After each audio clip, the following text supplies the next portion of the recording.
அன்பர்களே, கடவுள் தம்முடைய திருத்தொண்டிலே முக்கிய பணிகள் ஆற்ற வேண்டியவர்களுக்கெல்லாம் சிறப்பான வரங்களை எல்லாம் தருகின்றார் என்பதை விவிலியம் நடுக காண்கிறோம்.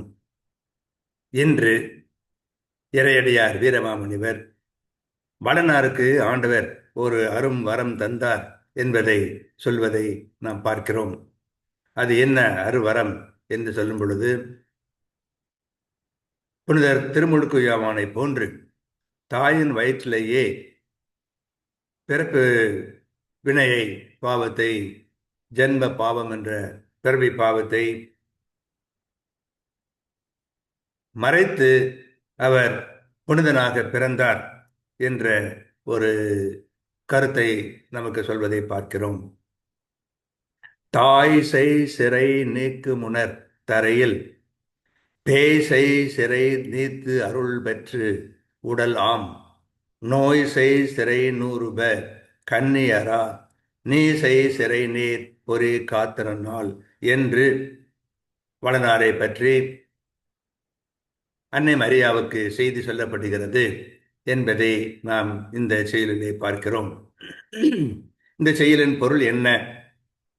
சூசை தன் தாய் செய்த சிறையாகிய வயிற்று நின்று பிறக்க முன்னரே இவ்வுலகில் பேய் மானுடருக்கெல்லாம் செய்கின்ற கருவினை ஜென்ம பாவமாகிய சிறையை விலக்கி தெய்வ அருள் பெற்று பாவ நோயை விளைவிக்கும் உடலாகிய சிறையை ஒழிக்கும் பொருட்டு கண்ணிமை கெடாத வண்ணம் நீ செய்யும் காவலுக்கு நிகராக தன் ஐம்பொறிகளையும் அடக்கி காத்து வருகின்றான் என்று கூறுகிறார். சூசை பிறக்கு முன்பே கருவினை நீக்க பெற்றான்.